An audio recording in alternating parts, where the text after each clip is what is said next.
Hi friends, എല്ലാവർക്കും AJ's ക്രിയേഷൻസിന്റെ പുതിയൊരു എപ്പിസോഡിലേക്ക് സ്വാഗതം. നിങ്ങൾ എല്ലാവരും ആദ്യമായിട്ടാണ് ഈ ചാനൽ കാണുന്നതെങ്കിൽ സബ്സ്ക്രൈബ് ചെയ്യാൻ മറക്കരുത്. ആതിരയുടെ കുഞ്ഞിനെ ഇപ്പോൾ സച്ചി അർച്ചനയുടെ അടുത്ത് കൊണ്ടുവന്നിരിക്കുകയാണ്. കൂടെ ആതിരയും വരുന്നു. ചേച്ചി ആദ്യം ഈ കുഞ്ഞിനെയല്ലേ കണ്ടത്? ഇതും ചേച്ചിയുടെ കുഞ്ഞു തന്നെയാണ്. നഷ്ടപ്പെട്ടതോർത്ത് ദുഃഖിക്കരുത്. ഇവളും ചേച്ചിയുടെ മകള് തന്നെയാണ് എന്നൊക്കെ പറയുകയാണ് ആതിര. സച്ചി ഇപ്പോൾ ആ കുഞ്ഞിനെ അർച്ചനയുടെ കയ്യിൽ കൊടുക്കുന്നുണ്ട്. കുഞ്ഞിനെ ചേർത്ത് പിടിച്ച് മുറിയിലേക്ക് പോയി ഇരുന്ന് കരയുകയാണ് അർച്ചന. ഇതേ സമയം സ്നേഹ തുണികളൊക്കെ മടക്കിക്കൊണ്ടിരിക്കുന്നതിനിടയിൽ അർച്ചനയെ കുറ്റപ്പെടുത്തുകയാണ്. ധനുഷ് അത് കേട്ടുകൊണ്ട് അവിടേക്ക് വരുന്നു. അവർക്ക് അങ്ങനെ തന്നെ വേണം. മര്യാദയ്ക്ക് നമ്മളെ ഒന്നും ജീവിക്കാൻ പോലും സമ്മതിച്ചില്ല. എന്നോട് മാത്രമല്ല, അവന്തികേട്ടത്തിയോടും അവർ ഇങ്ങനെ തന്നെയാണെന്ന് സ്നേഹ. എല്ലാ വീട്ടിലും മൂത്ത മരുമകളാണ് സ്ട്രോങ്. എന്നാൽ ഇവിടെ നേരെ തിരിച്ച. അവന്തികയേക്കാൾ പവർ നിന്റെ അച്ഛൻ അർച്ചനയ്ക്ക് കൊടുക്കുന്നു എന്ന് ധനുഷ് പറയുമ്പോൾ സ്നേഹ പറയുന്നുണ്ട്. അച്ഛൻ തന്നെയാ ഇതിനെല്ലാം കാരണം. സ്വന്തം മകളായ എന്നേക്കാൾ കാര്യം അവരോട് തന്നെയാ. ഞാൻ എന്തെങ്കിലും പറഞ്ഞാൽ അതിന് ഒരു വിലയുമില്ല. എന്നാൽ അവര് പറയുന്നതോ അത് വേദവാക്യം. അവരുടെ തീരുമാനങ്ങളെല്ലാം അച്ഛൻ നടപ്പാക്കുകയും ചെയ്യും. അതാണ് പെണ്ണിന്റെ മിടുക്ക്. അർച്ചനയ്ക്ക് അറിയാം നിന്റെ അച്ഛനെ എങ്ങനെ ഡീൽ ചെയ്യണമെന്ന് ധനുഷ് പറയുന്നു. അപ്പോൾ സ്നേഹ പറയുന്നുണ്ട്, അവര് കാരണമാണ് നമുക്ക് ഈ ഔട്ട് ഹൗസിൽ ഇങ്ങനെ താമസിക്കേണ്ടി വരുന്നത്. എപ്പോഴെങ്കിലും എനിക്കൊരു അവസരം കിട്ടും. അന്ന് എന്റെ സ്ഥാനത്ത് ഈ ഔട്ട് ഹൗസിൽ ഞാൻ അവരെ താമസിപ്പിക്കും. അപ്പോൾ ധനുഷ് പറയുന്നു, വാശി അത് വേണം എന്ന്. ഞാൻ സേതുമാധവന്റെ മകള് തന്നെയാ. എന്നെ തോൽപ്പിക്കാമെന്ന് അവർ ഈ ജന്മത്തിൽ വിചാരിക്കട്ട. അത് നടക്കില്ല എന്ന് സ്നേഹ ദേഷ്യത്തോടെ പറയുന്നു. ഈ സമയം അനഘ ഇപ്പോൾ ഔട്ട് ഹൗസിലേക്ക് സ്നേഹിക്കും ധനുഷിനുമുള്ള ഭക്ഷണവുമായി പോകുന്നത് കണ്ട് സേതു അനഘയെ വിളിക്കുന്നു. എന്താ ഇതെന്ന് ചോദിക്കുന്നു. ഇത് അവർക്കുള്ള ഫുഡാണെന്ന് അനഘ പറയുമ്പോൾ, മോളെ നിക്ക്, അച്ഛനും കൂടെ വരാമെന്ന് പറഞ്ഞ് സേതു അനഘയുടെ കൂടെ ഔട്ട് ഹൗസിലേക്ക് പോകുന്നു. ഈ സമയം സ്നേഹ ഇപ്പോഴും അർച്ചനയുടെ കുറ്റങ്ങൾ പറഞ്ഞുകൊണ്ടിരിക്കുകയായിരുന്നു. ഇനി ഒരിക്കലും അവർക്ക് ആ കുഞ്ഞിനെ തിരിച്ചു കിട്ടാൻ പോകുന്നില്ല എന്ന് സ്നേഹ പറയുമ്പോൾ ധനുഷ് പറയുന്നുണ്ട്, അങ്ങനെ ഉറപ്പിച്ചു പറയാൻ പറ്റില്ല. വേണമെങ്കിൽ അവർക്ക് നിയമപരമായി ആ കുഞ്ഞിനെ ദത്തെടുക്കാൻ പറ്റും. അങ്ങനെ സംഭവിക്കുമോ? എനിക്ക് തോന്നുന്നില്ല എന്ന് സ്നേഹ പറയുമ്പോൾ അവിടേക്ക് മോളെ എന്ന് വിളിച്ച് സേതു വരുന്നു. എന്നിട്ട് സ്നേഹ ചോദിക്കുന്നുണ്ട്, അച്ഛൻ എന്തിനാ ഭക്ഷണവും കൊണ്ട് വന്നേ? ഞങ്ങളെ കളിയാക്കാനാണോ എന്ന്. സ്നേഹയുടെ ഈ ചോദ്യം അനഘയ്ക്ക് തീരെ ഇഷ്ടപ്പെടുന്നില്ല. നിനക്ക് അങ്ങനെയാണോ തോന്നിയത്? അപ്പോൾ നിനക്ക് അച്ഛനെ ഇനിയും മനസ്സിലായിട്ടില്ല എന്ന് സേതു പറയുന്നു. എനിക്ക് എല്ലാവരെയും നല്ലതുപോലെ മനസ്സിലായി. അതുകൊണ്ടാണല്ലോ ഞങ്ങൾക്ക് ഈ ഔട്ട് ഹൗസിൽ താമസിക്കേണ്ടി വന്നത് എന്ന് സ്നേഹ. ഇത് കേട്ട് ധനുഷ് പറയുന്നു, സ്നേഹേ മതി, അച്ഛനോട് ഇങ്ങനെയൊന്നും പറയരുത്. അവള് പറയട്ടെ, അല്ലെങ്കിൽ മാതാപിതാക്കളെ വിഷമിപ്പിക്കുന്നതാണല്ലോ ചില മക്കളുടെ സന്തോഷം എന്ന് സേതു. അത് കേട്ട് സ്നേഹ പറയുന്നുണ്ട്, പണ്ട് ഏതോ ഒരു മുതലാളി വീടിന്റെ മുറ്റത്ത് എല്ലാ ദിവസവും പിച്ചക്കാർക്ക് അന്നദാനം നടത്തിയിരുന്നതായി പറഞ്ഞു കേട്ടിട്ടുണ്ട്. ഭക്ഷണം കഴിക്കാൻ വകയില്ലാത്ത ഒരുപാട് പേര് അവിടെ വന്ന് ആഹാരവും കഴിക്കും. ഞങ്ങളും ഇപ്പോൾ ഏതാണ്ട് അതേ അവസ്ഥയിലാ അല്ലേ അച്ഛാ? ഇത് കേട്ട് ധനുഷ് വളരെ സന്തോഷത്തോടെ മനസ്സിൽ വിചാരിക്കുന്നുണ്ട്, കൊള്ളാം, അത് കലക്കി, ഇത് സേതുമാധവന്റെ നെഞ്ചിൽ കൊണ്ടിട്ടുണ്ട് എന്ന്. ഇത് കേട്ട് അനഘ ഫുഡ് അവിടെ വെച്ചിട്ട് ദേഷ്യത്തോടെ ഇറങ്ങിപ്പോകുന്നു. ഉടനെ ധനുഷ് സ്നേഹയോട് പറയുന്നു, സ്നേഹെ, ഇത് കുറച്ച് കൂടിപ്പോയി. നീ അച്ഛനോട് ഇങ്ങനെയൊന്നും പറയാൻ പാടില്ല. നമ്മൾ ഇത്ര വലിയ തെറ്റ് ചെയ്തിട്ടും അച്ഛൻ നമ്മളെ ഔട്ട് ഹൗസിലെങ്കിലും താമസിക്കാൻ സമ്മതിച്ചില്ലേ? അത് തന്നെ അച്ഛന്റെ വലിയ മനസ്സല്ലേ? ക്ഷമിക്കണം, ഞങ്ങൾ ചെയ്തത് തെറ്റ് തന്നെയാണ്. പക്ഷേ സ്നേഹയ്ക്ക് എന്നോടുള്ള ഇഷ്ടം കാരണം എനിക്ക് വേറെ വഴിയില്ലാതായി പോയി. അതുകൊണ്ടാ ഇങ്ങനെയൊക്കെ സംഭവിച്ചത്. സാറിന്റെ വിഷമം എനിക്കറിയാം.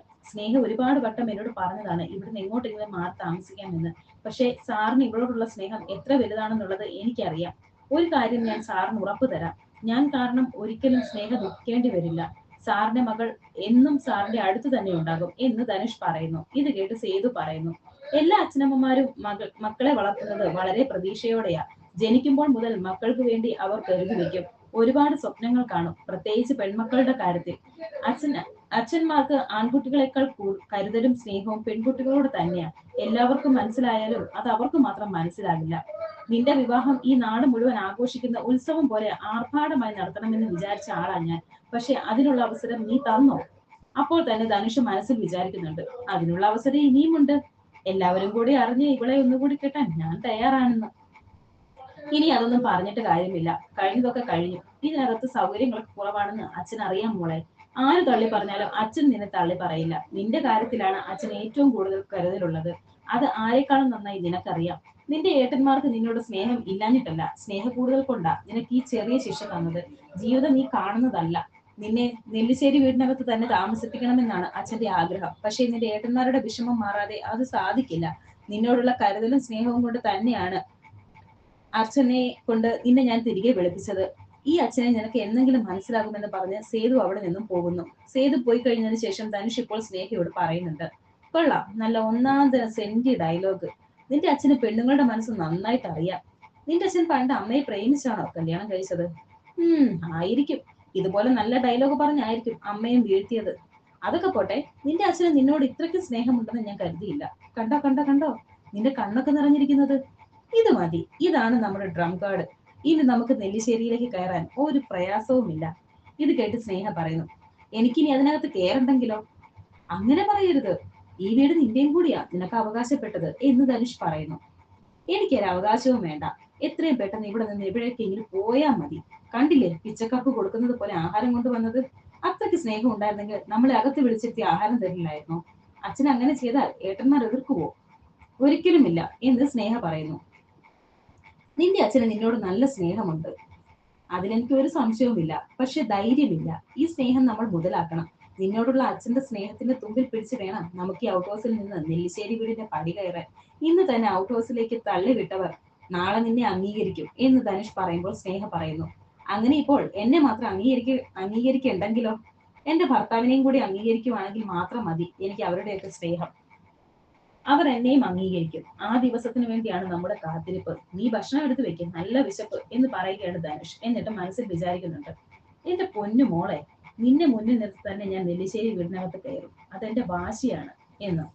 ശേഷം കാണിക്കുന്നത് ഇപ്പോൾ രാത്രിയായിരിക്കുന്നു. സച്ചിയും അർച്ചനയും നല്ല ഉറക്കത്തിലാണ്. അപ്പോൾ കുഞ്ഞിന്റെ കരച്ചിൽ കേൾക്കുകയാണ് അർച്ചന. കുഞ്ഞ് കരയുന്നതായി തോന്നിയിട്ട് അർച്ചന പെട്ടെന്ന് ഉണരുന്നു. എന്നിട്ട് തൊട്ടിലിൽ നോക്കുമ്പോൾ കുഞ്ഞ് അതിലില്ല.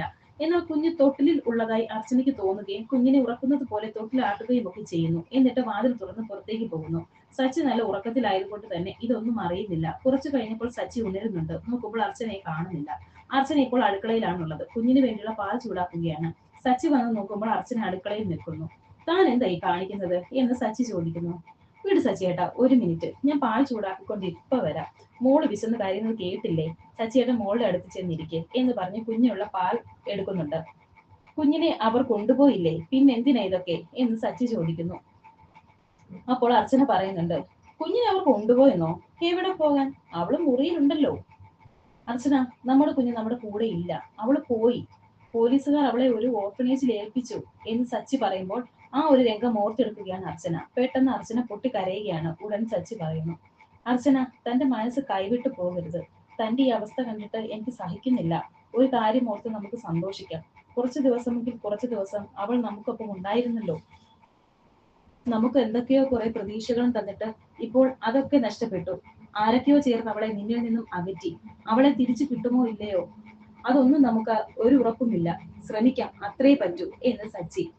എനിക്ക് അവളില്ലാതെ പറ്റുന്നില്ല സച്ചിയേട്ടാ, മറക്കാൻ പറ്റുന്നില്ല എന്നൊക്കെ പറഞ്ഞ് പൊട്ടിക്കരയുകയാണ് അർച്ചന. ശേഷം കാണിക്കുന്നത് രാവിലെ ആയിരിക്കുന്നു. സച്ചി ഉറക്കം വരുമ്പോൾ അരികിൽ അർച്ചനയില്ല. അർച്ചന എന്ന് വിളിച്ച് സച്ചി താഴേക്ക് പോകുന്നു. അവൾ ഇവിടെ ഇല്ലേ? എന്തെങ്കിലും പുതിയ കുഴപ്പമുണ്ടാക്കാൻ പോയതായിരിക്കും, അല്ലാതെ അവൾ എങ്ങോട്ട് പോകില്ലല്ലോ എന്നൊക്കെ അവന്തിക മനസ്സിൽ വിചാരിക്കുന്നു. ഇതേ സമയം ആതിരയും അനഘയും അടുക്കളയിലുണ്ട്. സച്ചി അർച്ചനയെ തിരക്കി അടുക്കളയിൽ വന്ന് നോക്കുമ്പോൾ സച്ചിക്ക് ചായ കൊടുക്കുകയാണ് ആതിര. അർച്ചന ഇവിടെ ഇല്ലേ എന്നൊക്കെ സച്ചി ചോദിക്കുന്നു. ഇല്ലല്ലോ ഏട്ടാ, മുറിയിലില്ലേ? അവൾ ഇവിടെ വന്നില്ലേ എന്ന് സച്ചി. ഇല്ല ഏട്ടാ, ഏട്ടത്തി ഇങ്ങോട്ട് വന്നിട്ടില്ല എന്ന് അനഘ. പിന്നെ അവൾ എവിടെ പോയി എന്ന് സച്ചി ചോദിച്ചിട്ട് പുറത്തൊക്കെ പോയി അർച്ചനയെ വിളിക്കുന്നുണ്ട്. വെളിയിൽ എവിടെയെങ്കിലും കാണും, ഞാനൊന്ന് പോയി നോക്കട്ടെ എന്ന് പറഞ്ഞ് ആതിരയും പോകുന്നു. എന്നാൽ അവർ രണ്ടുപേരും അവിടെയെല്ലാം അന്വേഷിക്കുന്നുണ്ട്. പക്ഷേ അർച്ചനയെ കാണുന്നില്ല. സന്ദീപും നന്ദനും പുറത്ത് യോഗ ചെയ്തുകൊണ്ടിരിക്കുന്നുണ്ട്. അവരോട് സച്ചി ചോദിക്കുന്നുണ്ട്, അർച്ചനയെ കണ്ടോ എന്ന്. അരമണിക്കൂറായിട്ട് ഞങ്ങൾ ഇവിടെ തന്നെയുണ്ട്, ഇവിടെയെങ്ങും വന്നിട്ടില്ല എന്ന് സന്ദീപ് പറയുന്നു. ഇന്നലെ രാത്രി എന്തെങ്കിലും പ്രശ്നമുണ്ടായോ എന്ന് നന്ദൻ സച്ചിയോട് ചോദിക്കുന്നുണ്ട്.